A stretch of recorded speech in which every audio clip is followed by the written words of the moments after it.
ইবাদতের আসল অর্থ হলো বিনয় হওয়া, নত হওয়া, নম্র হওয়া। আল ইবাদা ফিল ইসলাম নামে একটা কিতাব আছে। এই কিতাবের ২৮ নম্বর পৃষ্ঠা আছে। ইবাদত বলা হয় কুল্লু খুদুইন লাইসা ফাওকাহু খুদুউন ফাহুয়া ইবাদাহ। প্রত্যেক ওই বিনয়, যেই বিনয়ের উপর আর বিনয় হতে পারে না, এটাকে ইবাদত বলা হয়। আল্লাহর সামনে এতটা বিনয়ী হওয়া, যেই বিনয়ের পর আর বিনয় হওয়া মানুষের পক্ষে সম্ভব না, এটাকে বলা হয় ইবাদত। আল ইবাদা ফিল ইসলাম নামক কিতাবের ৩০ নম্বর পৃষ্ঠা আছে। ইবাদত বলা হয় হিয়া তাআতু মা গায়াতিল খুজু', চূড়ান্ত বিনয়ের সাথে আল্লাহর আনুগত্য করাকে ইবাদত বলা হয়। আপনারা শুধু এটাই মনে রাখবেন, একটু আমার সাথে যদি বলেন সহজ হয়ে যায়। বলেন, চূড়ান্ত বিনয়ের সাথে আল্লাহর আনুগত্য করা, এটাকে ইবাদত বলে। চূড়ান্ত বিনয়ের সাথে আল্লাহর আনুগত্য করা। পারিভাষিক অর্থে ইবাদত কাকে বলে? আল উবুদিয়্যাহ এই কিতাবের ২৩ নম্বর পৃষ্ঠায় ইবনে তাইমিয়া রহিমাহুল্লাহ ইবাদতের পারিভাষিক সংজ্ঞা দিয়েছেন। আল ইবাদাতু হিয়া ইসমুন জামিউন লিকুল্লি মা ইউহিব্বুহুল্লাহু ওয়া ইয়ারদাহ মিনাল আকওয়াল ওয়াল আমালিজ যাহিরা ওয়াল বাতিনা। প্রকাশ্যে ভালো কাজ করা, প্রকাশ্যে ভালো কথা বলা, গোপনে ভালো কাজ করা, গোপনে ভালো কথা বলা, প্রকাশ্য এবং গোপনে ওই ভালো কথা এবং কাজ যদি আল্লাহ পছন্দ করে, এটাকেই ইবাদত বলা হয়। প্রকাশ্যে কোনো কথা বললেন, প্রকাশ্যে কোনো কাজ করলেন, গোপনে কোনো কথা বললেন, গোপনে কোনো কাজ করলেন, এই কথা কর্ম যদি রব পছন্দ করে, বাস এটাকেই ইবাদত বলে। তাহলে আবিধানিক অর্থে ইবাদত কাকে বলে? চূড়ান্ত বিনয়ের সাথে আল্লাহর আনুগত্য করা। পারিভাষিক অর্থে ইবাদত বলে, সহজে মনে রাখার জন্য, আমার প্রকাশ্য কথা, গোপন কথা, আমার প্রকাশ্য কর্ম, গোপন কর্ম যদি রব পছন্দ করে, এটাকেই ইবাদত বলা হয়। দ্বিতীয় আলোচনা, কোরআনে ইবাদত মৌলিকভাবে দুই প্রকার, বা দাসত্ব দুই প্রকার। এক নাম্বার আল উবুদিয়্যাতুল আম্মাহ, বিশেষ দাসত্ব। দুই নাম্বার আল উবুদিয়্যাতুল খাস। একটা হলো আল উবুদিয়্যাতুল আম্মাহ, সাধারণ দাসত্ব। আরেকটা আল উবুদিয়্যাতুল খাসা, বিশেষ দাসত্ব। সাধারণ দাসত্ব কাকে বলে? সূরা মারিয়ামের ৯৩ নম্বর আয়াতে আল্লাহ বলেন, ইন কুল্লু মান ফিস সামাওয়াতি ওয়াল আরদি ইল্লা আতির রহমানি আবদা। আসমান জমিনের যা কিছু আছে সবাই আল্লাহর কাছে, রহমানের কাছে দাস রূপে উপস্থিত হবে। কি রূপে? এটা সাধারণ দাসত্ব। হামান, কারুন, ফেরাউন যা বলেন, সবাই কিয়ামতের মাঠে আল্লাহ যে রব, আল্লাহ যে এক, এটা স্বীকার করবে, লাভ হবে না। কিন্তু এটা বুঝবে যে আল্লাহ। দুনিয়াতেও বুঝে, বেঈমানরা কিন্তু বুঝে যে আসলে আল্লাহ এক, স্বীকার করে না। বেঈমানরা এটা বুঝে। আবু জাহেল বুঝতো যে আল্লাহ যে এক। মুহাম্মদ সাল্লাল্লাহু আলাইহি সাল্লামের দাওয়াত যে সঠিক, এটা বুঝতো সে। কিন্তু কথা হইল না, মুহাম্মদ সাল্লাল্লাহু আলাইহি সাল্লাম দাওয়াত গ্রহণ করলে তো এটা কেমন দেখা যায় যে বাপ দাদার ধর্ম আমি কেন ছাড়ব? শুধুমাত্র হিংসা, অথবা আপনার গোত্র প্রীতি, অথবা আপনার অতীত জামানার তার বংশপ্রীতি, বাপ দাদার প্রীতি, এই সমস্ত প্রীতির কারণে সঠিক বিষয়টা জানার পরেও গ্রহণ করে নাই। মক্কার অনেক কাফেররা এটা বলতো আল্লাহ একজন, এটা ঠিক, সাথে সাথে বলতো আল্লাহর সাথে আরো কিছু আছে, লাত, উজ্জাত, মানাত, এগুলো আল্লাহর সহযোগী, নাউজুবিল্লাহ। এইভাবে তারা শিরিক করত। আসলে যে আসমান জমিনের রব একজন, নাস্তিক যারা আছে না, এরা কিন্তু আপনার যদি পার্সোনালি বললে দেখবেন এরা মানে অনেক সময় বুঝেও না বুঝার একটা ভান ধরে, ভাব ধরে যে না, গড বলতে কিছু আছে, এটা এরা মানতে চায় না। কারণ এরা দেখে না, এই জন্য বিশ্বাস করে না। কোন নাস্তিকের সাথে ভিডিও কলে যদি কথা বলেন, তো বলবেন আল্লাহ আছে, বিশ্বাস করেন না? কয় না। কেন? কয় দেখি না। তা আপনি বলবেন আপনার সাথে যে আমি ভিডিও কলে কথা বলতেছি, এটা কি আসলে আপনি? যদি বলে হ্যাঁ আমি তো, এটা আপনি বলবেন আপনি কেমনে আইসা বললেন এই জায়গায়, আপনি আমেরিকা, আমি বাংলাদেশে, কেমনে সম্ভব ভিডিও কলে আসা? এটা যে আপনি, আমি কেমনে বিশ্বাস করবো? বলেন আপনি আমেরিকা, না না, আপনি আমার এই চোখের সামনে 1000 মাইল দূরে আপনার আমি দেখতেছি, কেমনে আমার বিশ্বাস হয় না। তো যদি বলতেন একটা পাইপ আছে আমেরিকা থেকে বাংলাদেশে, তো পাইপ দিয়ে আপনার চেহারাটা আমি দেখতেছি, তাহলে আমার বিশ্বাস হয়। কিন্তু আপনার সাথে যে আমি কথা বলতেছি, এটার সাথে তো কোনো পাইপ টাইপ কিচ্ছু নাই, আমি আপনারা দেখতেছি, আবার বিশ্বাসও করতেছি। আপনি যুক্তি খাটান, যুক্তি খাটাইলে কোনোভাবে আপনার মাথায় এটা ঢুকবে না আমেরিকার একটা লোক বাংলাদেশ থেকে আপনি কিভাবে ভিডিও কলে লাইভ দেখতেছেন। কিন্তু এরপরে মাইনে নিতেছেন, বিশ্বাস করেন। হাজারো কিছু আছে, মোবাইল ফোনে 1000 মাইল দূর থেকে কথা বলতেছেন, এটা আপনি বিশ্বাস করেন। অথচ আপনার মাথায় এটা ঢুকে না, তার কিচ্ছু ছাড়া আপনি কিভাবে কথা বলতেছেন। কিছুই তো নাই, কোনো কানেকশন নাই, তো কথা বলতেছেন। তো দুনিয়ার মধ্যে আমেরিকা থেকে বাংলাদেশ পর্যন্ত এত ধারণ ক্ষমতা পাওয়ার সম্পন্ন কিছু যদি মানুষ সৃষ্টি করতে পারে, কেন আপনার মাথায় আসে না তো এই মানুষকে সৃষ্টি করলো? যদি মানুষ যদি বানাইতে পারে এমন জিনিস, যে জিনিস এমন ধারণ ক্ষমতা সম্পন্ন, যেটা বাংলাদেশ থেকে আমেরিকা পর্যন্ত মানুষের ধারণ ক্ষমতায় চলে আসে, মানুষ মাথা দিয়ে এটা আবিষ্কার করতে পারে, সেই মাথাকে বানাইছে, এটা কেন আসে না? তো এই জন্য ওই নাস্তিক যারা আছে, তো এরা দুনিয়াতে মানে বুঝায় যে না, একটু ভাব ধরতে পারবে, মানে আল্লাহরে না মাইনা বুঝায় যে সে অনেক শিক্ষিত। তো আল্লাহ বলেন, আসমান জমিনের যারা আছে সবাই কিয়ামতের ময়দানে হইল দাস হয়ে রবের কাছে উপস্থিত হবে। দাস, বান্দা হিসাবে, দাস হিসাবে, দাসত্ব স্বীকার করা অবস্থায় আল্লাহর কাছে উপস্থিত হবে। দুনিয়াতে বেঈমান যারা, এরাও কিন্তু আপনার চিন্তা ভাবনা যদি করে, তো দাসত্ব স্বীকার করতে বাধ্য, যে আসলেই তো একটা দানা লাগাইলাম, এটার মধ্যে 60টা শীষ হয়, 60টা শীষের মধ্যে প্রতিটা 100টা করে, 700 হয়ে গেল। এক দানায় 700 দানা হয় কিভাবে? এটার পিছনে কাজ করলো কে? একটু মাটিটা উঠায় দেখেন না, দেখবেন যে না, দানা একটাই। কয়টা? তো 60টা হইলো কেমনে? এখান থেকে আবার 700। নাস্তিক যখন একটা ভাত খাবে চিন্তা করবে, চিন্তা করার পর বুঝ আসবে, কিন্তু যদি বুঝে আসে গেলে যদি ইসলাম গ্রহণ করা লাগে, এই জন্য চিন্তা করবে না। এটা হলো সাধারণ দাসত্ব। আরেকটা বিশেষ দাসত্ব। বিশেষ দাসত্ব কোনটা? বিশেষ দাসত্ব হলো আল্লাহর শুধু বিশেষ বান্দারা যে দাসত্ব করে। সুবহানাল্লাহ। সূরা ফুরকানের 63 নম্বর আয়াতে আল্লাহ বলেন, ওয়া ইবাদুর রহমানিল্লাযীনা ইয়ামশুনা আলাল আরদি হাওনা وَإِذَا خَاطَبَهُمُ الْجَاهِلُونَ قَالُوا سَلَامًا। রহমানের বান্দা তারা যারা পৃথিবীতে নম্র হয়ে চলে, বিনয়ী হয়ে চলে, তাদেরকে যখন অজ্ঞ ব্যক্তিরা কথা বলে, তাদের সাথে ঝগড়া করে জাহেলরা, তখন তারা বলে সালামা, আসসালামু আলাইকুম, আপনার প্রতি সালাম। তাদের সাথে তর্কে যায় না। একটু ভাবনা চিন্তা করে দেখবেন, দুনিয়াতে সবাই কিন্তু নম্রভাবে চলে না। আল্লাহ বলে আমার বিশেষ বান্দারাই নম্রভাবে চলে। সুবহানাল্লাহ। তাহলে এটা বিশেষ দাসত্ব। তাহলে সাধারণ দাসত্বে সবাই অন্তর্ভুক্ত, বিশেষ দাসত্বে শুধু বিশেষ বান্দারা অন্তর্ভুক্ত। সুবহানাল্লাহ। এইগুলো আজকের আলোচনার দ্বিতীয় আলোচনা, ইবাদত সম্পর্কে তৃতীয় আলোচনা। হাদিসে দাসত্ব সম্পর্কে কি আছে, এই ব্যাপারে 4টি হাদিস শোনেন। 1 নম্বর, আবু দাউদের 1479 নম্বর হাদিস, 1479।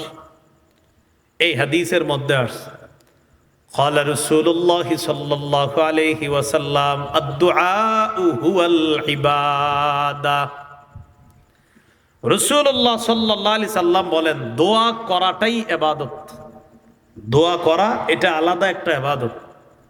আপনাদের মাঝে এমন মানুষ থাকতে পারে যে গত 2-3 বছর দোয়া করে না, শুধু এই টেনশনে যে হুজুর দোয়াটা কি আসলে করবো না, উনি মাসালাত নিয়ে টেনশন আছে 2 বছর, যে দোয়া কি এখন করবো না তখন, না আগে না পরে, নাকি ওই সময় না শুয়ে না বসে, এই টেনশনে গত 2 বছর ইমাম সাহেবের খালি মাসালা জিগায়, তো দোয়া করার সুযোগ এখনো হয় না। রাসূলুল্লাহ সাল্লাল্লাহু আলাইহি সাল্লাম বলেন, আদ-দুআউ হুয়াল ইবাদা, দোয়া করাটাই ইবাদত। আল্লাহ তাআলা বলেন, উদউনি আস্তাজিব লাকুম, তোমরা আমাকে ডাকো, আমার কাছে দোয়া করো। আল্লাহ আপনার কাছে দোয়া করলে কি হবে? আল্লাহ জবাব দেয়, আস্তাজিব লাকুম, কি হবে? আমি তোমাদের দোয়া সাড়া দিব। আল্লাহ বলে ডাকো, আচ্ছা আল্লাহ ডাকলাম, তো এখন কি হবে? আল্লাহ কয় কি হবে? আস্তাজিব লাকুম, আমি সাড়া দিব। একদম সোজা বিষয়। উদউনি, আমার হুকুম, আল্লাহ আদেশ করছে আমাকে ডাকো। দোয়া করো, বলো আমাকে, আল্লাহ আমারে রিজিক দেন, আল্লাহ আমাকে সুন্দর একটা চাকরি দেন, আল্লাহ আমার মেয়েটার ভালো একটা জায়গায় বিয়ের ব্যবস্থা করে দেন, এটা আমাকে বলো। আল্লাহ আমি যে বলতেছি কি হবে? আল্লাহ কয় কি হবে? আস্তাজিব লাকুম, আমি তোমার ডাকে সাড়া দিব। একদম সোজা কথা। উদউনি আমর হুকুম আস্তাজিব লাকুম, জবাবে আমর, আল্লাহ জবাব দিয়ে দিচ্ছে। এই জন্য আল্লাহর কাছে বেশি বেশি দোয়া করা। 2 নম্বর হাদিসটা শুনেন ইবাদত সম্পর্কে, তিরমিজির বর্ণনা 2201 নম্বর হাদিস, সহিহ মুসলিমও আছে হাদিসটা। রাসূলুল্লাহ সাল্লাল্লাহু আলাইহি সাল্লাম বলেন, আল ইবাদাতু ফিল হারজি কাহিজরাতিন ইলাইয়া। নবীজি বলেন, কলহ বিপর্যয়ের জামানায়, ফিতনা ফাসাদের জামানায় ইবাদত করা আমি নবীর কাছে হিজরত করার মতো। এটা ফিতনার জামানা চলতেছে, এই জামানায় ইবাদত করা নবী বলেন আমার কাছে হিজরত করার মতো। আবু দাউদের বর্ণনায় আল্লাহ রাসূল বলেন, ফিতনার জামানায় ইবাদত একজন করবে, তার আমলনামায় আজরু 50 জনের সওয়াব দেওয়া হবে। সাহাবায়ে কেরাম জিজ্ঞাসা করলেন, হুজুর কোন 50 জন? যেই জামানায় ইবাদত করে ওই জামানার 50 জন নাকি আমাদের 50 জন? নবী বললেন, বাল আজরু 50 মিনকুম, বরং তোমরা সাহাবীরা, আমি নবীর সামনে যারা আছো, তোমরা ইবাদত করলে তোমাদের 50 জনের সওয়াব ওই ফিতনার জামানায় আমার এক উম্মতকে আল্লাহ দান করবে। এটা হলো কলহ বিপর্যয়ের জামানায় ইবাদত করা। এই জন্য প্রিয় ভাইয়ারা, আমরা এমন একটা জামানায় আছি, যে জামানায় একজনে বেশি সুবহানাল্লাহ একবার বললে সে অন্যের চেয়ে দামি হয়ে গেল।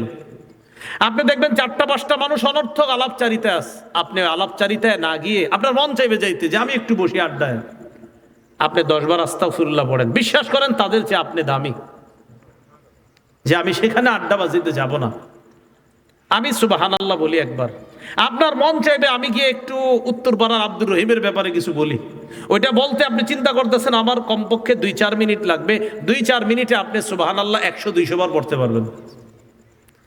জান্নাতে জান্নাতীরা যাওয়ার পর কোনো আফসোস থাকবে না, একটা আফসোস, সেটা হলো আমি যদি দুনিয়াতে আরেকবার বেশি আল্লাহরে স্মরণ করতাম তো জান্নাতে আমার অবস্থানটা এখানে না হয়ে আরো ভালো অবস্থান হতো। এই আফসোস জান্নাতীরা করবে।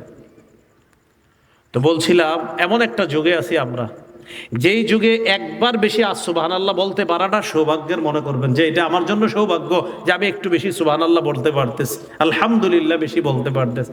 আল্লাহ সকলকে এই কলহ বিপর্যয়ের জামানায় বেশি ইবাদত করার তৌফিক দান করেন।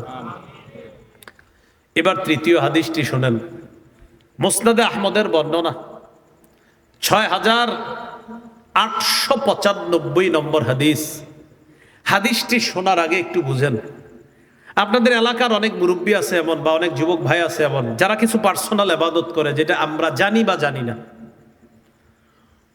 কেমন ইবাদতগুলো হতে পারে? যেমন কোন ব্যক্তি মাগরিবের নামাজ পড়ার পর ইমাম মুয়াজ্জিন খতিব যারা আছে তারা বের হয়ে যাওয়ার পর উনি চুপি চুপি কি করে মসজিদের এক কোনায় বৈশা 10-20 মিনিট জিকির করে। এটা আমরা জানি বা জানি না। আস্তে আস্তে আল্লাহর কাছে জিকির করতে থাকে, সুবহানাল্লাহ, আলহামদুলিল্লাহ, এইভাবে, বা তার কোনো জিকির করতে থাকে, লা ইলাহা ইল্লাল্লাহ, যে জিকিরগুলো আছে করতে থাকে। এর পার্সোনাল ইবাদত হতে পারে তার। অথবা আপনাদের মধ্যে কেউ রাতের বেলা বিছানায় যখন ঘুমাবেন, ঘুমাতে যাওয়ার আগে বিছানায় বসে বসে আপনার অভ্যাস হলো যে আপনি প্রতিদিন বিছানায় বৈশা সুবহানাল্লাহ 33 বার, আলহামদুলিল্লাহ 33 বার, আল্লাহু আকবার 34 বার আমল তো করেনই, আবার পার্সোনাল কিছু আমল করেন। সেটা হলো আপনি কোরআনের অন্তত 5 পৃষ্ঠা ডেলি তেলাওয়াত করেন, যেটা হয়তো সর্বোচ্চ আপনার বিবি বা পরিবারের লোকেরা জানে, আমরা হয়তো অনেকে জানি বা জানি না। এটা আপনার পার্সোনাল ইবাদত। ঘটনাচক্রে আপনি একদিন অসুস্থ হয়ে গেছেন, অসুস্থ হয়ে যাওয়ার কারণে এই ইবাদতটা আর করতে পারেন নাই সেদিন। এতটুকু বুঝছেন সবাই? মানে নিয়মিত ইবাদতটা করেন, কিন্তু একদিন অসুস্থ হয়ে গেছেন আর ইবাদতটা করতে পারতেছেন না। এতটুকু কথা সবার বুঝে আসছে না? তাহলে হাদিসটা বুঝে আসবে। মুসনাদে আহমদ 6895 নম্বর হাদিস। قال رسول الله صلى الله عليه وسلم ইন্নাল আবদা ইযা কানা আলা তরিকাতিন হাসানাতিন মিনাল ইবাদা সুম্মা মারিদা কিলা লিল মালাকিল মুআক্কালি বিহি উকতুব লাহু বিমিসলি আমালিহি ইযা কানা তালিকা। নবী বলেন, কোন বান্দা যখন ইবাদতের সুন্দর একটা নিয়ম গ্রহণ করে আর প্রতিদিন সে ইবাদত করে, সুম্মা মারিদা, হঠাৎ সে অসুস্থ হয়ে গেছে, কিলা লিল মালাকিল মুআক্কালি বিহি, যেই ফেরেশতা তার আমলনামা লেখে, ওই ফেরেশতাকে ডাক দিয়ে আল্লাহ বলে, উকতুব লাহু বিমিসলি আমালিহি ইযা কানা তালিকা। আমার বান্দা প্রতিদিন এই ইবাদত করে, আজকে অসুস্থতার কারণে ইবাদত করতে পারে না, আমি আল্লাহ তো সওয়াব কম দেই না। অন্য সময় সুস্থ থাকলে ইবাদত করতো আর তোমরা সওয়াব লেখতা, আজকে অসুস্থতার কারণে ইবাদত করতে পারে নাই, সওয়াব লেখা কিন্তু বন্ধ করবা না। সেই টাইমে ইবাদত করলে যে সওয়াবটা ডেইলি লেখতা, আজকেও লেখো। আল্লাহ ইবাদত তো করে না, সমস্যা কি, অসুস্থ এই জন্য করে না, আমি জানি আমার বান্দা সুস্থ থাকলে করতো, এই জন্য আজকে অসুস্থতার কারণে করতে পারতেছে না, সব লেখা বন্ধ করো না, সব লিখতে থাকো। এই জন্য কিছু কিছু ইবাদত নিয়মিত করেন, ছাড়েন না। অসুস্থতার কারণে তো ওজর, অসুস্থতা ছাড়া কিছু ইবাদত ছাড়বেন না। সহিহ বুখারীর বর্ণনা, ক্বালা রাসূলুল্লাহ সাল্লাল্লাহু আলাইহি ওয়াসাল্লাম, আহাব্বুল আ'মালি ইলাল্লাহি আদওয়ামুহা ওয়া ইন কাল্লা। আল্লাহর কাছে সবচেয়ে পছন্দনীয় আমল হলো ওই আমল যে আমল বান্দা নিয়মিত করে, যদিও আমলটা কম হয়, আমল কম কিন্তু নিয়মিত করে সে। এক ব্যক্তি প্রতিদিন ফজরের নামাজের পর উনি কি করে, ফজর পড়ার পর সূরা ইয়াসিন তেলাওয়াত করে, কোরআনের আরো কিছু আয়াত তেলাওয়াত করে, করার পর উনি ওনার ক্ষেত খামারের পাশে যায়, ওই ক্ষেত খামারের পাশে হাঁটতে হাঁটতে উনি 100 বার সুবহানাল্লাহ পড়ে, 100 বার আলহামদুলিল্লাহ, 100 বার আল্লাহু আকবার। এই ইবাদতটা উনি ডেইলি করে, নিয়মিত করে। রাসূলুল্লাহ সাল্লাল্লাহু আলাইহি সাল্লাম বলেন, ইবাদত যদি কমও হয় আর সেটা যদি নিয়মিত হয়, এটা আল্লাহর কাছে সবচেয়ে পছন্দের ইবাদত। আমরা করার চেষ্টা করব, বলি ইনশাআল্লাহ। এই গেল তৃতীয় হাদিস। এবার চতুর্থ হাদিসটি শোনেন ইবাদত সম্পর্কে। বিসমিল্লাহ। আল্লাহুম্মা লাকাল হামদু ওয়া লাকাশ শুকর। সহিহুল জামে কিতাবের নাম। এই কিতাবের 4214 নম্বর হাদিস। এই হাদিসটি বুঝার আগে একটু মনোযোগ সহকারে শোনেন। আপনাদের এই মসজিদের ইমাম সাহেব এলাকার, উনি মাগরিব পড়াইছে, পড়ানোর পর সুন্নত পড়ছে, সুন্নত পড়ার পর উনি নফল 2 রাকাত পড়ছে বা পড়ে নাই, না পড়ে উনি ওনার রুমে চলে গিয়ে উনি ওনার কিতাব খুলছে, কিতাব খুলে উনি পড়তেছে। কেন কিতাব পড়তেছে? উনি আগামীকাল সকালবেলা আবার মাদ্রাসায় গিয়ে পড়াবে ছাত্রদেরকে, এই জন্য যেই পড়াটা উনি পড়াবে ওইটা বসে বসে পড়তেছে, কথার কথা মাগরিবের পর।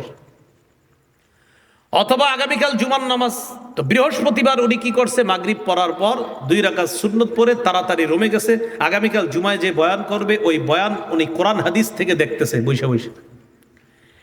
আপনাদের মধ্যে কয়েকজন মসজিদে নফল নামাজ পড়তেছেন, তো মনে মনে চিন্তা করলেন, আমরা এত নফল পড়ি, হুজুর তো আজকে সুন্নতের পরে বেশি নফল বললো না, না বইরা ঘরে গিয়ে উনি কি কিতাব পড়া শুরু করছে, এটা আসতে পারে।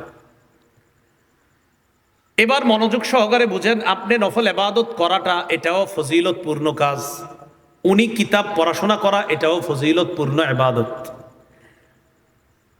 হাজার হাজার আবেদের ইবাদত এটাও ফজিলতপূর্ণ, একজন আলেমের ইলম অন্বেষণ এটাও ফজিলতপূর্ণ। রাসূল কি বলে এবার শুনেন। ক্বালা রাসূলুল্লাহ সাল্লাল্লাহু আলাইহি ওয়াসাল্লাম, ফাদলুল ইবাদাতি ফাদলুল ইলমি আহাব্বু ইলাইয়া মিন ফাদলিল ইবাদা। আলেমের ইলম অন্বেষণ করার মর্যাদা হাজার হাজার আবেদের ইবাদত করার মর্যাদার চাইতে আমি নবীর কাছে বেশি প্রিয় হয়ে যায়।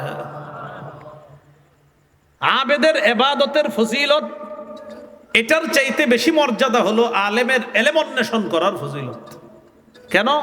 আলেম আগামীকাল জুমায় হাজার হাজার মানুষকে বুঝাবে সুদ খাওয়া হারাম, ব্যবসা করা হালাল, ব্যবসার লাভ হালাল, সুদের লাভ হারাম, এটা আলেম বুঝাবে জনগণকে। এজন্য একজন আলেম গোটা জাতিকে জান্নাতের রাস্তা দেখায়। তাই নবী বলেন, আলেমের ইলম অন্বেষণ করার ফজিলত আবেদের ইবাদতের ফজিলতের চাইতে আমি নবীর কাছে বেশি প্রিয়। এই হলো ইবাদত সংক্রান্ত চতুর্থ হাদিসটি জানলাম। এই হলো আজকের আলোচনার 3য় নম্বর আলোচনা গেছে, মনে আসেনি? এক নাম্বার এবাদতের আবিধানিক পারিভাষিক অর্থ, দুই নাম্বার কোরআনে মৌলিকভাবে দাসত্ব দুই প্রকার, এক নাম্বার সাধারণ দাসত্ব, দুই নাম্বার বিশেষ দাসত্ব, তিন নম্বর হাদিসে এবাদতের প্রয়োগিক বা ব্যবহার আমরা দেখলাম, 4টি হাদিস থেকে এবাদতের ব্যবহার আমরা দেখলাম। 4 নাম্বার আলোচনা, এটা আমার সাথে একটু বললে সুন্দর হয়। বলেন, উপকারিতা লাভের দিক থেকে এবাদত দুই প্রকার।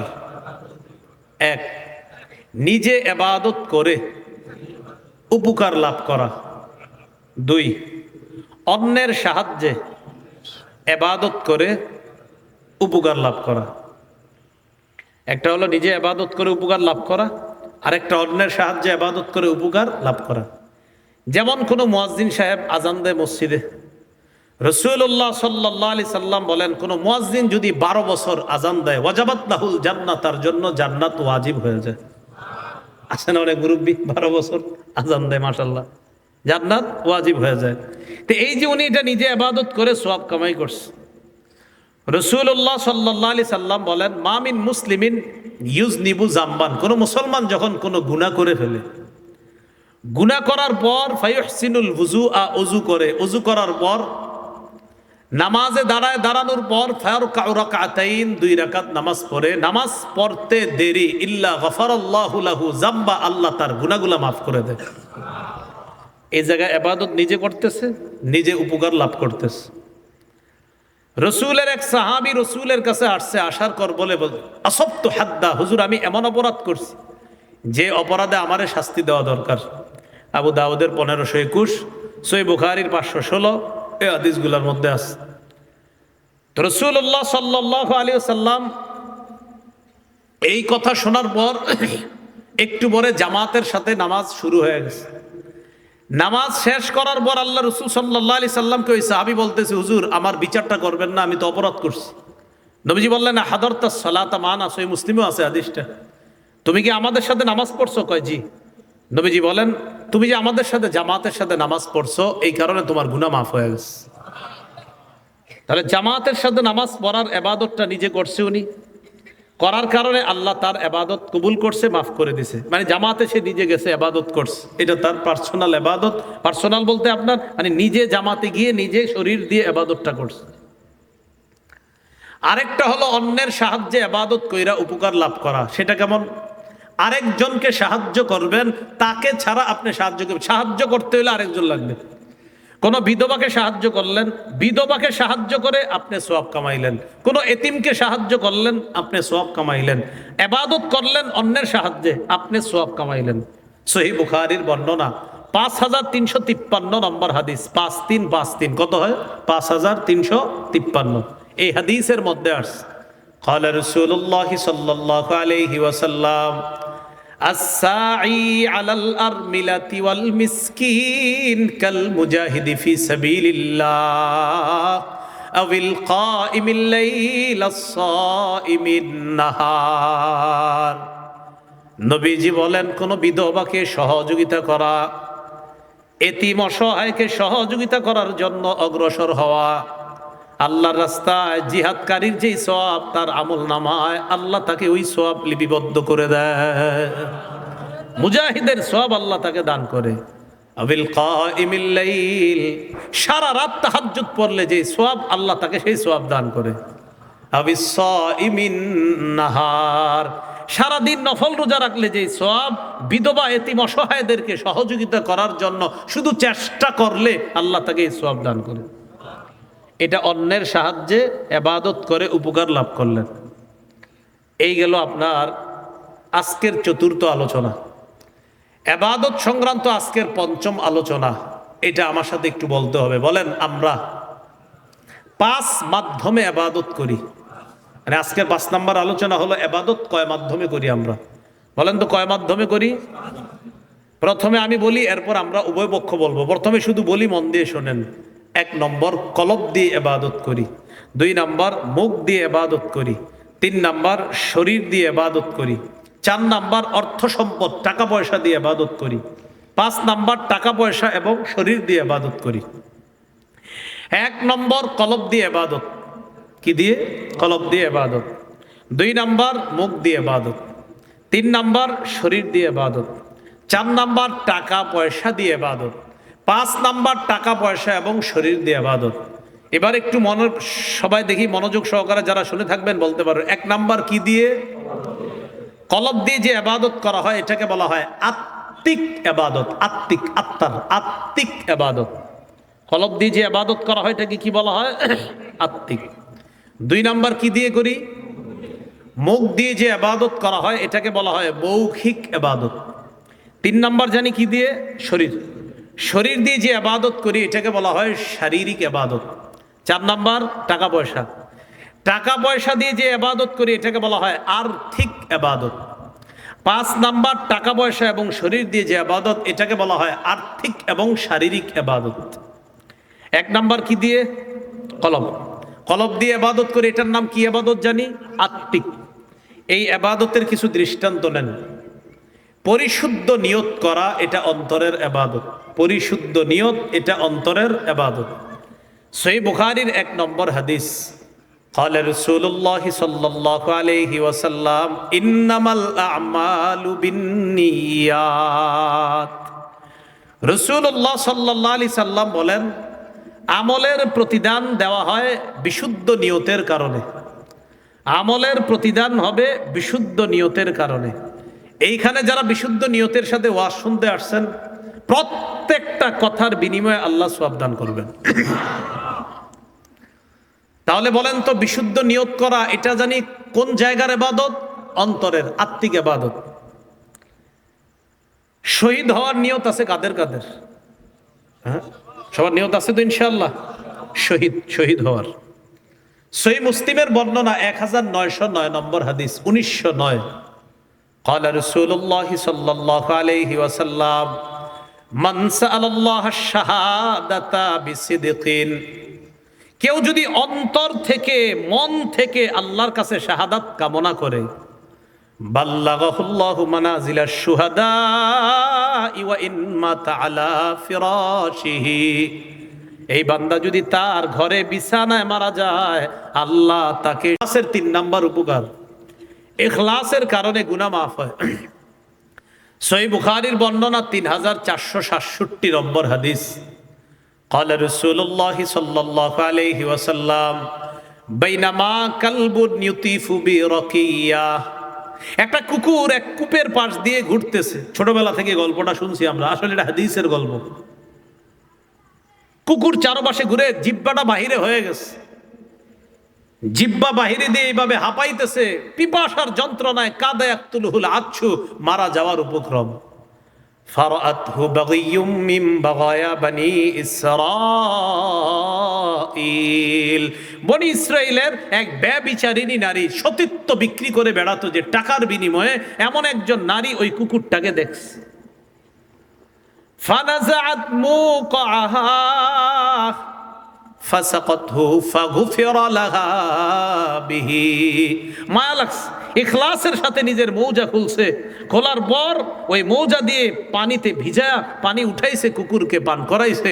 তার অতীতের ভয়ঙ্কর অপরাধগুলো গুফিরা লাহা বিহি, এই ইখলাসওয়ালা একটা আমলের কারণে আল্লাহ সব অপরাধ মাফ করে দিচ্ছে। ভুলে গেছেন কয় মাধ্যমে ইবাদত করি? কয় মাধ্যমে? 1 নাম্বার কি দিয়ে? অন্তর দিয়ে। নিয়ত কিসের ইবাদত? অন্তরের। ইখলাস কিসের ইবাদত? অন্তরের ইবাদত। একটু বলেন লা ইলাহা ইল্লাল্লাহ, দিল থেকে বলেন। হ্যাঁ, লা ইলাহা ইল্লাল্লাহ, লা ইলাহা ইল্লাল্লাহ। বলেন এই কালিমার বিশ্বাস, বলেন এই কালিমার বিশ্বাস মুখে উচ্চারণের পাশাপাশি অন্তরেও ধারণ করা, এটা অন্তরের ইবাদত।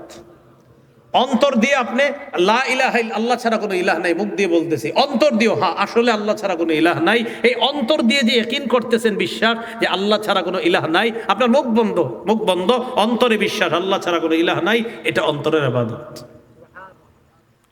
দলিল সহিহ বুখারীর 44 নম্বর হাদিস। এই হাদিসের মধ্যে আসছে قال رسول الله صلى الله عليه وسلم يخرج من النار من قال لا إله إلا الله وفي قلبه وزن شعيرة من خير أي من إيمان ويخرج من النار من قال لا إله إلا الله وفي قلبه وزن برة من خير ويخرج من النار من قال لا إله إلا الله وفي قلبه وزن ذرة من خير রাসূলুল্লাহ সাল্লাল্লাহু আলাইহি সাল্লাম বলেন, কারো অন্তরে যদি জব পরিমাণ, কারো অন্তরে যদি গম পরিমাণ, কারো অন্তরে যদি অনু পরিমাণ ঈমান থাকে, বিশুদ্ধ ঈমান, এই ব্যক্তি জাহান্নামে যদি যায়, বিভিন্ন অপরাধের কারণে বিভিন্ন মেয়াদে জাহান্নামে সাজা ভোগ করার পর একদিন জান্নাতে যাবে। অন্তরে ঈমান আছে বিশুদ্ধ। তাহলে লা ইলাহা ইল্লাল্লাহ, আল্লাহ ছাড়া কোনো ইলাহ নাই, এটা অন্তর দিয়েও বিশ্বাস করা, এটা অন্তরের ইবাদত। অন্তরের আরেকটা ইবাদত তাওয়াক্কুল করা, ভরসা করা, আল্লাহর উপর ভরসা করা। আল্লাহর উপর ভরসা কাকে বলে? ঘরের গহনা, স্বর্ণ রূপা, অলংকার, ফ্রিজ ঘরের দরজার সামনে রাইখা দরজা খুইলা দিয়ে বলবেন আল্লাহ ভরসা, চোরে চুরি করবে না। হ্যাঁ, এটার নাম কি তাওয়াক্কুল? এটার নাম তাওয়াক্কুল না। সাহাবায়ে কেরাম বললেন, হুজুর ঘোড়া ছেড়ে দিমু, আল্লাহ ভরসা, আল্লাহ আবার নিয়ে আসবে। নবী বলে, তার মানে কি? এটার নাম তাওয়াক্কুল? কয় না, তুমি ঘোড়া বাঁধবা, সেফটি দিবা, নিরাপত্তা দিবা, দেওয়ার পর এরপরে বলবা আমি বান্দা হিসাবে চেষ্টা করছি, ইনশাল্লাহ আল্লাহ ভরসা, কিচ্ছু হবে না। এটার নাম তাওয়াক্কুল। দরজা বন্ধ করবেন, গহনা অলংকার সব সেভ করবেন, ঘরের দরজা বন্ধ করবেন, গরু ঘরের দরজা বন্ধ করবেন, আয়াতুল কুরসি পরে দরজা লাগান, এরপর আপনি বিছানায় যান, ইনশাল্লাহ আল্লাহ ভরসা, আমার ঘরে চুরি হবে না, ডাকাতি হবে না। এটার নাম তাওয়াক্কুল। আল্লাহ তাআলা পবিত্র কোরআনে বলেন, ওয়ামাইয়া তাওয়াক্কাল আলাল্লাহ, কেউ যদি আল্লাহর উপর ভরসা করে, ফাহুয়া হাসবু, আল্লাহ তার জন্য যথেষ্ট হয়ে যায়। ইদানিং আপনার সন্তানরা চাকরি ছেড়ে ঘরে বসে রয়েছে, তার বুঝ এসে গেছে তাওয়াক্কুলের বুঝ এসে যাওয়ার পর ঘরে বসে রয়েছে। কি ব্যাপার, চাকরি বাকরি ছেড়ে দিয়েছিস? আল্লাহ ভরসা। ঠিক আছে, আল্লাহ ভরসা, চাকরি ছাড়ছিস কা? ইমাম সাহেব জিজ্ঞাসা করেন, আল্লাহ ভরসা, আল্লাহ পৌঁছাই দিব খাবার। সহজ সরল মানুষ ইমাম সাহেব জিজ্ঞাসা করছে, হুজুর আমার ছেলে নতুন করে তাওয়াক্কুল শিখছে। কি? তাওয়াক্কুল শিখা চাকরি ছেড়ে দিস? আহা, এটার নাম তো তাওয়াক্কুল না। চাকরি বাকরি করতে হবে, হালাল ভাবে টাকা উপার্জন করতে হবে, কামাই করতে হবে।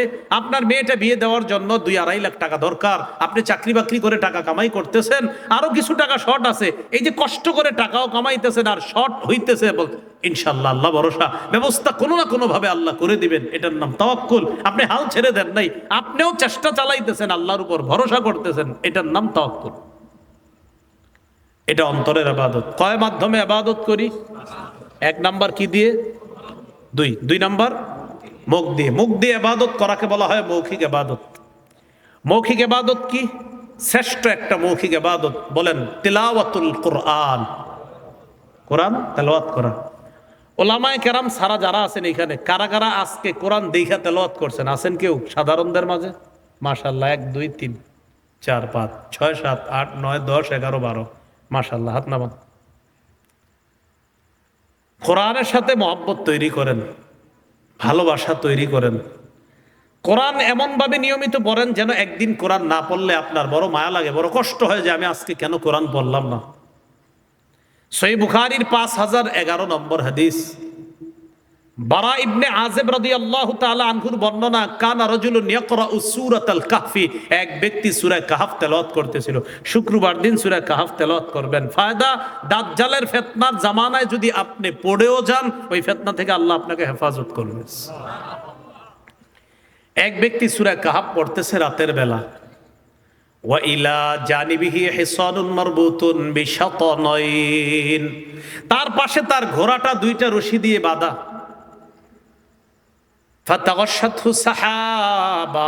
আকাশের মেঘ আইসা কোরআন তেলাওয়াতরত অবস্থায় ছায়া দিতেছে। মেঘের মতো কিছু একটা আসছে, ছায়া দিতেছে। ফাজআলা ইয়ানফিরু, ঘোড়া লাফানো শুরু করছে। ফালাম্মা আসবাহা আতান নবী সাল্লাল্লাহু আলাইহি ওয়াসাল্লাম, সকালবেলা আল্লাহ রসুলের কাছে যায়, যাওয়ার পর যাকারা যালিকা লাহ, পুরা ঘটনাটা নবীরে বলছে। নবীজি শোনার পর বললেন, তিলকা সাকিনাতু তানাজ্জালাত বিল কুরআন, এটা হলো আল্লাহর পক্ষ থেকে প্রশান্তি, তোমার কোরআন তেলাওয়াতের কারণে আল্লাহর পক্ষ থেকে নাজিল হয়েছে। এটা প্রশান্তি, এটা সাকিনা, এটা প্রশান্তি, এটা সাকিনা। রাতের বেলা কোরআন তেলাওয়াত যদি পারেন কইরেন, তাড়াতাড়ি ঘুমায়া যাবেন, 3টা, 3:30, 4টায় উঠে যাবেন, এখন তো রাত ছোট, ওইটা একটু কোরআন তেলাওয়াত করবেন, বিবির যেন ঘুম ডিস্টার্ব না হয়, পরিবারের সদস্য কারো যেন ঘুম ডিস্টার্ব না হয়, এমনভাবে একটু কোরআন তেলাওয়াত করেন। আপনি কোরআন তেলাওয়াত যখন করবেন, এটা তো বুখারীর বর্ণনা বললাম, মুসলিমের বর্ণনা অনুযায়ী আল্লাহর ফেরেশতারা আয়েশা কান পেতে মনোযোগ সহকারে আপনার তেলাওয়াত শুনবে। তাহলে তিলাওয়াতুল কোরআন এটা একটা ইবাদত মৌখিক। তিরমিজির বর্ণনা 2910 নম্বর হাদিস, 2910 নম্বর হাদিস, এই হাদিসে আসছে, মান ক্বারাআ হারফাম মিন কিতাবিল্লাহ ফালাহু বিহি হাসানা ওয়াল হাসানাতু বিআশরি আমসালিহা, লা আকুলু আলিফ লাম মিম হারফুন ওয়ালাকিন আলিফুন হারফুন ওয়া লামুন হারফুন ওয়া মিমুন হারফুন। কোরআনে একটা অক্ষর যদি কেউ পড়ে, তার আমলনামায় 10 নেকি। আপনি অটোতে বসে রয়েছেন, একটা অক্ষর পড়েন, 10 নেকি। কথার কথা, কুল হুয়াল্লাহু আহাদ, কুল পড়ছেন, কফ আর লাম 2টা অক্ষর, 20 নেকি হয়ে গেছে। হু 30টা নেকি হয়ে গেছে। ওয়াও 40টা নেকি হয়ে গেছে আপনার। এরপরে আবার আলিফ 50 নেকি। আল্লাহ লফজে আল্লাহ যতটা শব্দ, যতটা আপনার অক্ষর আছে, প্রত্যেকটা অক্ষরে আপনি 10টা নেকি আপনার আমল নামায় লিপিবদ্ধ হয়। মা বোনরা যখন রান্না করতেছেন, তখন সবচেয়ে সহজ সূরা কুল হুয়াল্লাহ সূরাটা পড়তে পারেন, ইন্না আতাইনা কাল কাউসার সূরাটা পড়েন। আপনি এগুলো পড়েন, আমল নামার মধ্যে সওয়াব বাড়াইতে থাকেন, এই আমলগুলা চালু রাখেন। আরেকটা মহিলার সাথে অযথা গল্পে লিপ্ত না হয়ে, সাধারণত রান্না করার সময় পাশের বাড়ির মহিলা আসে, আর ওই বাড়ির যত দোষ আছে সবগুলো এখানে নিয়ে আসে, আর উনি এই দিকের গুলা সাপ্লাই দেয়। তো দেখ, আমি বলছি না সবাই এমনটা করে, কিন্তু এটা ঠিক না, এটা অন্যায়। এটা কয়েকজন মহিলা এইভাবে একসাথে হয়ে আপনারা দোষ চর্চা করা, একজনের আমল নামা আরেকজনকে দিয়ে দেওয়া, এটা অন্যায়। এগুলা না করে আপনি আমল করেন, কোরআন তেলাওয়াত করেন, জিকির করেন, আল্লাহ তৌফিক দান করেন।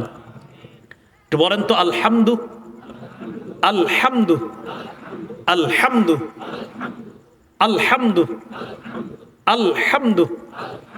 সবাই 250 নেকি পাইছি, 250। কয়শো? 5 বার বলছি আমরা, 5 50 কত? আলহামদু 300 হয়ে গেল। আলহামদু 350, আলহামদু 400, আলহামদু 450, আলহামদু একদম কোনো সন্দেহ নাই 500 নেকি পাইছি সবাই। কয়শো নেকি পাইছি? হামজা লাম হামিম দাল 5টা অক্ষর। সকালবেলা মক্তবের যে হুজুরটা পড়াচ্ছে, চিন্তা করেন ওনার আমল নামায় কি পরিমাণ নেকি। হ্যাঁ আব্দুর রহিম এদিকে পর, কাপ জবর কা, হ্যাঁ তুই পর, কাপ জবর কা, হা জবর হা। তো এইভাবে আপনার বড়াইতেছে, ফা জবর বা, বা জবর বা, শিন জবর সা, র জবর র, হামজা লাম জবর আল, হামিম জবর হাম, ডাল পেশ দু, আলহামদু।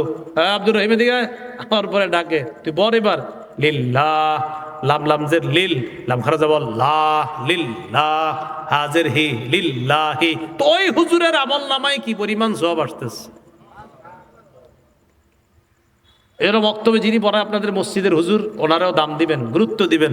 অনেক ব্যারিস্টার হয়ে গেছেন যারা সকালে বক্তব্যের হুজুরের কাছে কিন্তু আলিম পাতা শিখছেন, হ্যাঁ ইঞ্জিনিয়ার হয়েছেন, ডাক্তার হয়েছেন, কিন্তু শিখছেন। চেয়ারম্যান সাহেব আপনিও বক্তব্য পড়ছেন ছোটবেলায় হুজুরের কাছে। তো হুজুরের কাছে বক্তব্যের হুজুর, এই হুজুরে দেখবেন সাধারণত আমরা যাদের কাছে কায়দাম পারা পড়ছি, এদেরকে না আমরা সহজে ভুলতে পারতেছি না, ভুলতে পারি না। আসলে ওই উস্তাদের প্রতি আলাদা একটা টান মায়া থাকে, সবার প্রতি মায়া, কিন্তু যে উনি আমার প্রথম উস্তাদ, আমার কায়দা পড়াইছে, আমপারা পড়াইছে। তো এই জন্য প্রতিটা অক্ষরে 10টা নেকি, এটা মৌখিক ইবাদত তিলাওয়াতুল কোরআন। আজকে থেকে আমরা প্রতিদিন একটু একটু হলেও কোরআন তেলাওয়াত করার চেষ্টা করব ইনশাআল্লাহ। মৌখিক আরেকটা ইবাদত হলো জিকির করা, আল্লাহর জিকির করা। সুবহানাল্লাহ, আলহামদুলিল্লাহ, লা ইলাহা ইল্লাল্লাহ, আল্লাহু আকবার, এই জিকিরগুলা করতে পারেন।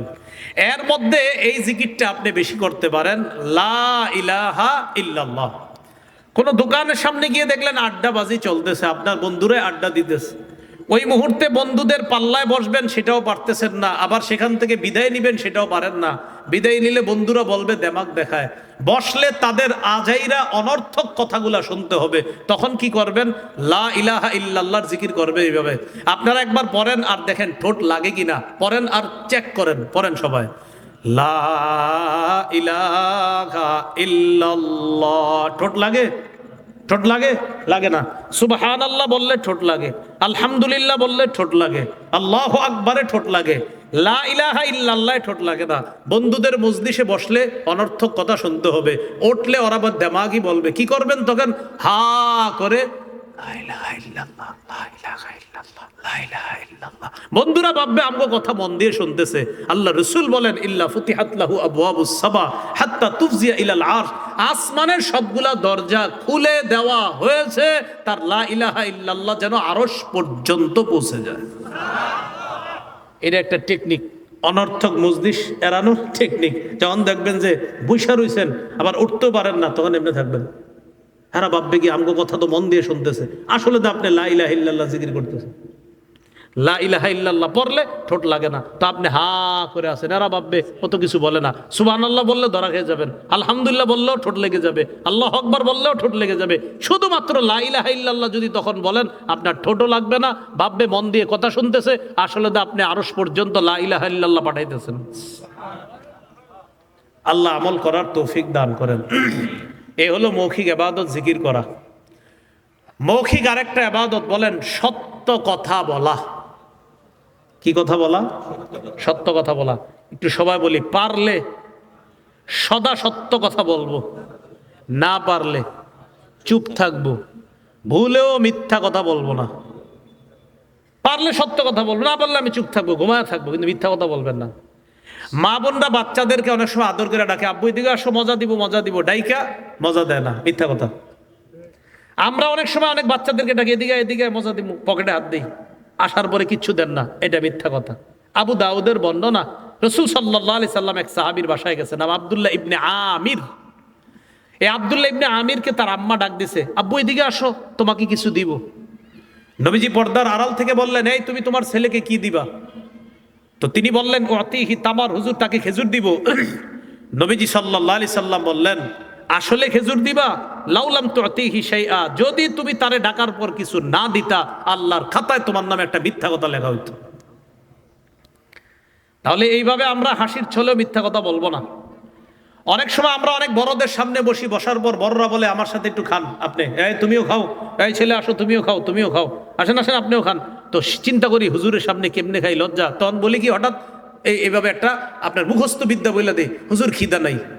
আসলে খিদা আছে, খিদা রাইখা যদি বলেন খিদা নাই, মিথ্যা কথা।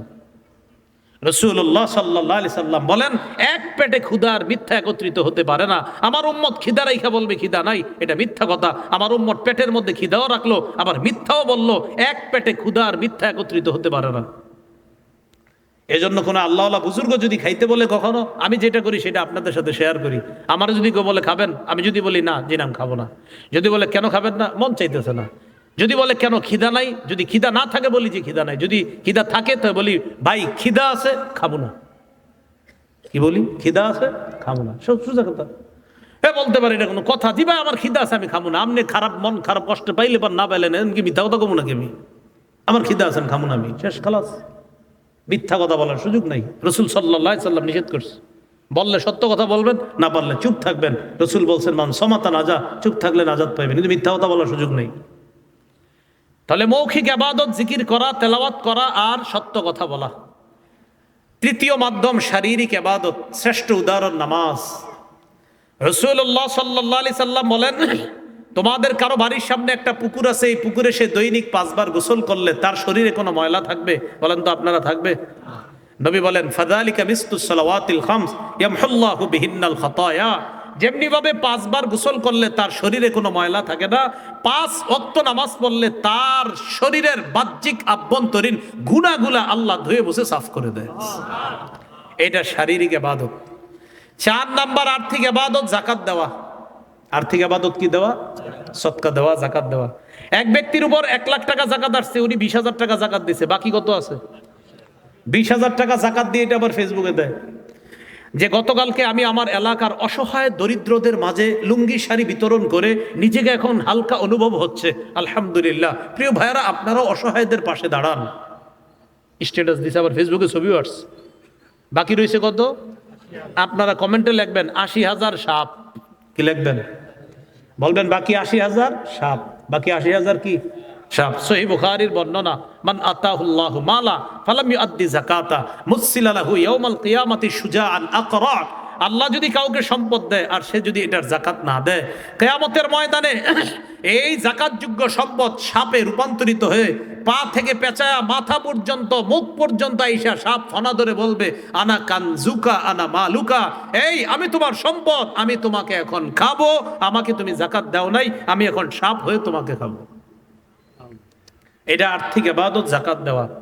যারা অতীতের জাকাত দেন নাই, আপনারা দ্রুত এই পাশের রাজবাড়ি, পাংশা, রাজবাড়ির আশেপাশে বড় বড় মাদ্রাসার ওলামায়ে কেরামদের সাথে যোগাযোগ করেন। বৈশা অতীতের বকেয়া জাকাতগুলা কিভাবে দিতে হবে তাদের সাথে বৈশা হিসাব বের করে দিয়ে দেন।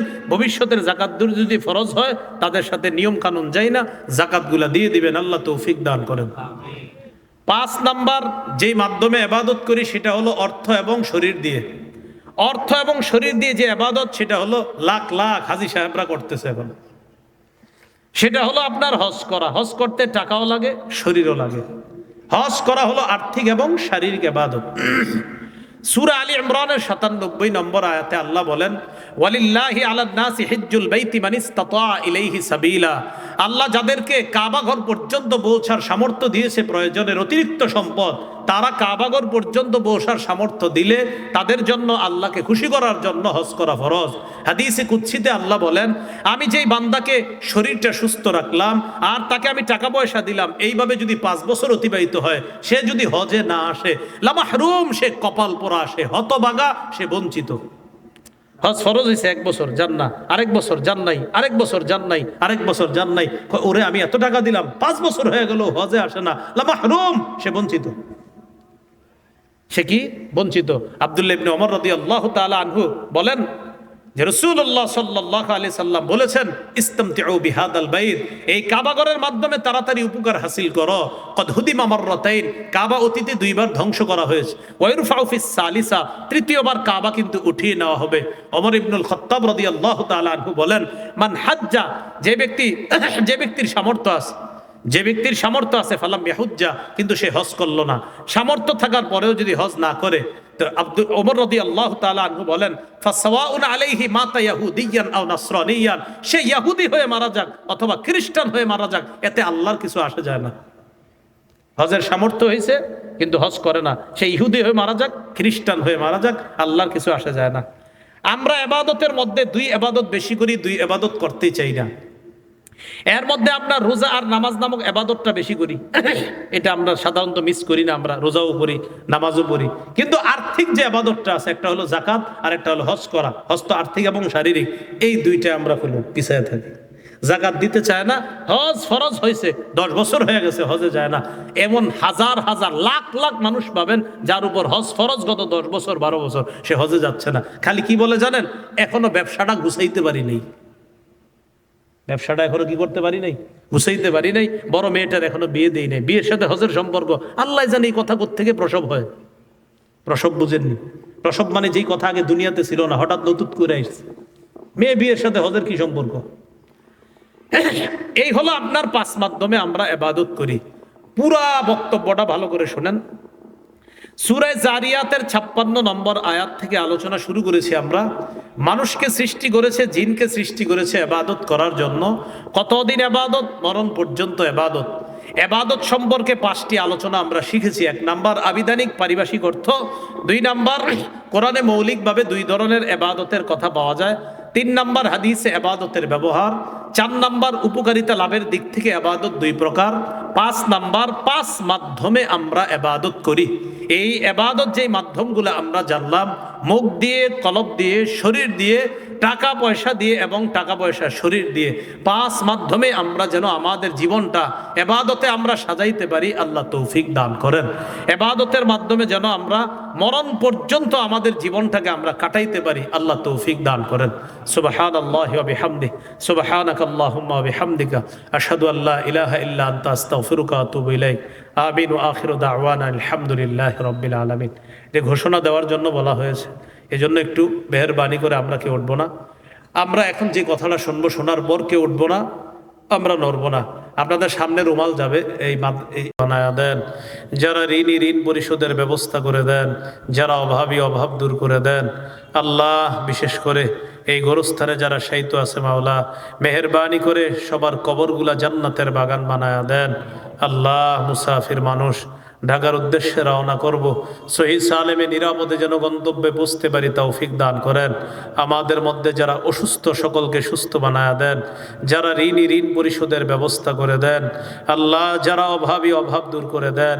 মাবুদ মেহেরবান মাওলা, আয়োজক বৃন্দ কমিটি সকলকে আপনি কবুল করে নেন।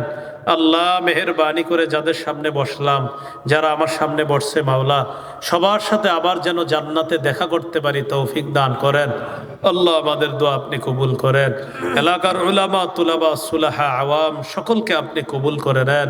আল্লাহ, সকলকে আপনি কবুল করে নেন।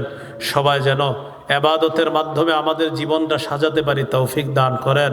আল্লাহ, মরণ পর্যন্ত যেন আমরা এবাদত করতে পারি, যেইভাবে আপনি কোরআনে বলেছেন, হাদিসে আপনার নবী যেইভাবে বলেছে, ওইভাবেই যেন আমরা আমাদের জীবনটা রাঙাতে পারি, তৌফিক দান করেন। আল্লাহ, আমাদেরকে মাফ করে দেন। ঈমান ইসলাম তাওহীদের উপর অটল অবিচল থাকার তৌফিক দান করেন। ঈমান নিয়ে মুসলমান পরিচয়ে তাওহীদবাদী হয়ে যেন আমরা কবরে যেতে পারি, তৌফিক দান করেন।